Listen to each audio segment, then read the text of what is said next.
काल रंगपंचमीनिमित्त तळीरामांची चांगली चंगळ झाल्याची पाहायला मिळाली। यातच आज सायंकाळी रंगाचा बेरंग झाला।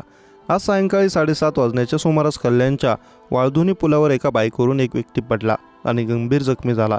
जखमी झाल्याने ट्रॅफिक वॉर्डने त्याला उचलून उपचारासाठी रुग्णालयात आणले। त्याच्या पाठोपाठ त्याच्यासोबत आलेली दुचाकीस्वार देखील तिकडे दाखल झाला। दोघांनी उपचार नको, आम्हाला जाऊ द्या असे सांगत रुग्णालयात जवळपास अर्धा ते पाऊण तास धिंगाणा घातला।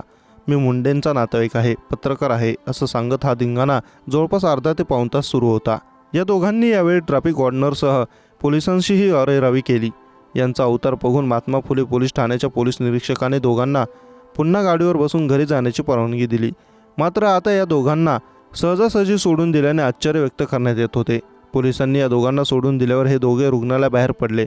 मात्र हे दोघे मद्यपी रुक्मिणी रुग्णालयातून बाहेर पडले आणि काही अंतरावर जात नाही तोच पुन्हा त्यांचा अपघात झाला व आजूबाजूच्या नागरिकांनी रक्ताबंबाळ अवस्थेत त्या दोघांना उपचारासाठी रुग्णालयात आणलं।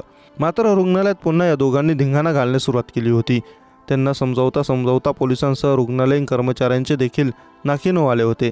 दरम्यान या घटनेचा व्हिडिओ समोर आला आहे, ज्यामध्ये हे दोघे धिंगाणा घालताना दिसत आहेत।